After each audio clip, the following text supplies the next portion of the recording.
When it comes to building your shop successfully in the new year, we have to take in consideration on new statistics. That's what we're going to do in this video. I'll show you how to skyrocket your Etsy sales in 2024. So let's get into it. Tip number one is optimize your storefront layout. And this is something I talk a lot about throughout my channel on different ways to optimize it. But when you have a well-organized and visually appearing store, it can make your shop way more professional and trustworthy. And this is something I've seen in one of my students' shop. They came in with a shop without filling in their announcements, the about page, all these things. Once we showed them how to fill everything correctly, they instantly were able to double the sales. It's just because these little things, they play a role in building more trust for the buyers. And I see a lot of new Etsy sellers making this mistake. Tip number two is use Etsy's customization tools. So you want to make sure you make the shop your own. Things like the banner, how to utilize the banner better, how to do different shop updates, different announcements, different sections, right? We'll go over that in a bit again. But this will help craft a cohesiveness to your shop and is crucial for building up a strong brand image. Number three is focus on mobile-friendly design. Hopefully this will be one of your main takeaways from this video is how to create designs that are actually mobile-friendly. With so many customers shopping on the mobile device, you want to make sure your designs is responsive and it looks good on a mobile screen. Okay, this is going to help reach a broader audience. The engagement rate will be a lot better, and Etsy will notice these things and it'll want to rank your shop higher. Let's take a look at this quick graph that I found. It shows a timeline from 2013 all the way to 2023, just last year, and it's a percentage of the mobile sales on Etsy. It started with 30% over here, and it went all the way to 68% at this point. By 2024, now I'm sure it's hitting around 70%. If you think about that, that is insane. 70% of people are making the purchases on the mobile. So once we know this, we want to make sure that we're always checking the phone, how it looks on the app, how does the image look, how does the text look, are people able to read the text, how's your description, does it look good on there, does it have the right spacing, are the emojis showing, all these different things, right? You want to double check on the phone more so than it is on your computer screen. So let's take a look now. Let's keep that in mind from the mobile-friendly view and take some real-world examples from different shops. These are submissions that people gave us, so feel free to do so if you want us to review your shops as well. But here are two different banners, okay? The top one here has a lot of product examples, different styles. They have some CTAs, some call to action. They have their logo and quickly showing what they're offering. Okay, so overall, I think this is a really good design. It has a bit of every element, and it really catches my eye. Down here is not the greatest. It is decent, but I think it can be better. If you just think about it, try to refresh your brain, coming in here, have a quick glance. Do you know exactly what they're offering? For me, I'm like, are they offering mockups? Is it the actual stationary products? What is it exactly? Because these are all blank, right? It's only until I read this to know, okay, cool, handcrafted greeting cards. So there's a quick second where I'm confused what it is. And what your goal is to make sure that when someone looks at it, they can instantly see what you're offering. And even if you squint your eyes a bit, you can see that the text is a bit harder to read. It is really big, but again, if we're looking at it on a mobile screen, can they see it? Okay, so something to consider. Now let's look at some logos from real world examples again. One is really high contrast. The logo is good enough that you can see once this zooms out. I wish I can show this a lot smaller, but if you just stand back from your screen, you can see that this one, you can really read what this says. And nowadays, I think a lot of people are still using these scripted fonts, which there's nothing wrong with it, but you got to make sure that people are able to read it, okay? So if you zoom out, squint your eyes, are you able to see this properly? Next, let's look at some shop categories. I see a lot of people make this mistake, is when you are launching a shop, let's say you have a lot of different listings, you want to create categories for them. And people don't do it, but even when people do create categories, they're not separating them in the right way. What people don't know is these count as SEO. Okay, these are SEO friendly. So what you want to do is incorporate different keywords into your sections.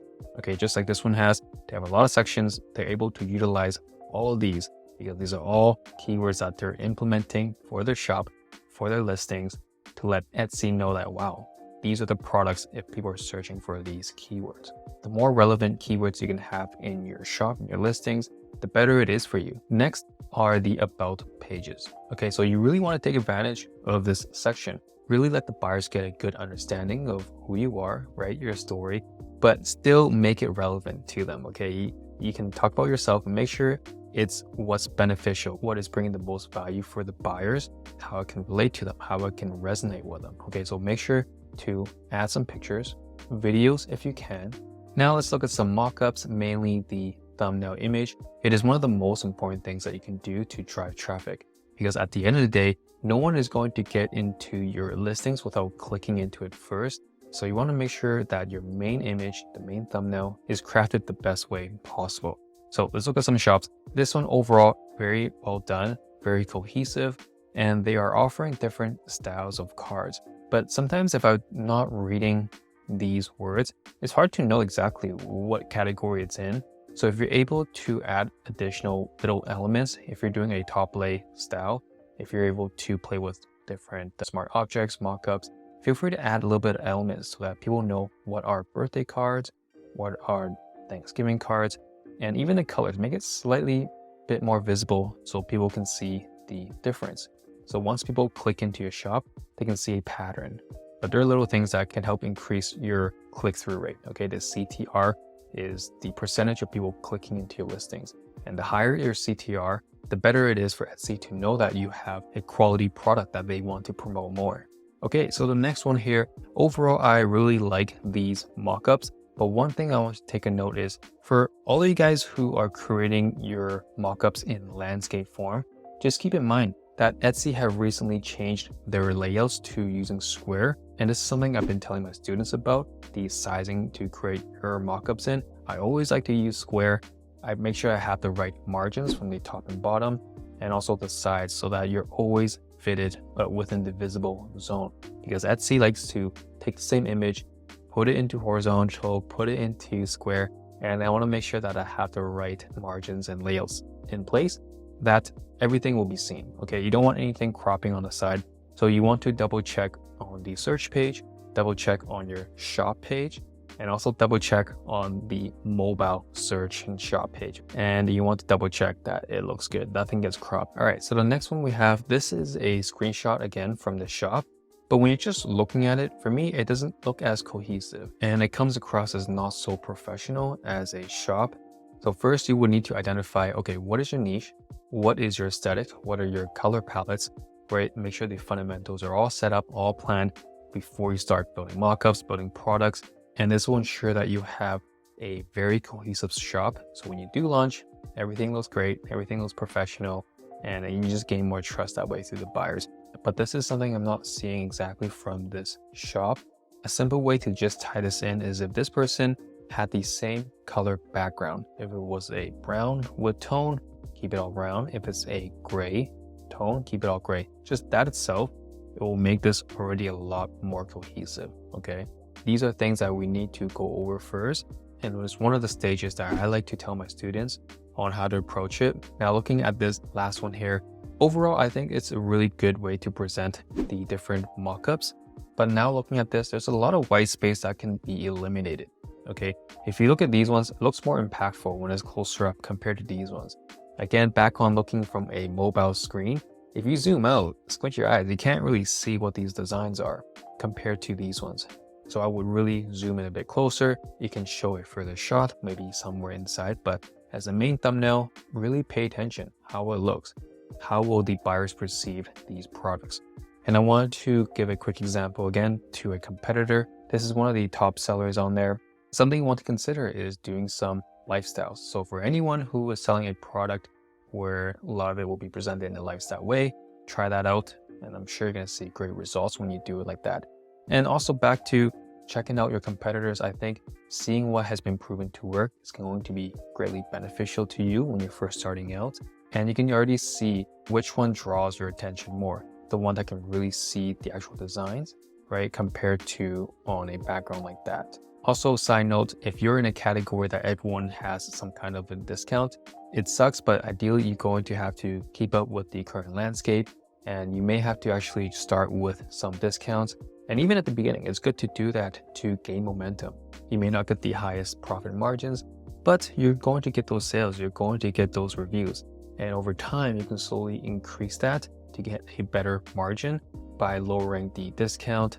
But at the beginning, your goal is just to get more sales, get momentum, get Etsy to notice you, and build up that authority and reviews. So just to wrap it all up, hopefully you like this style of content. Let me know in the comments what you think about this presentation.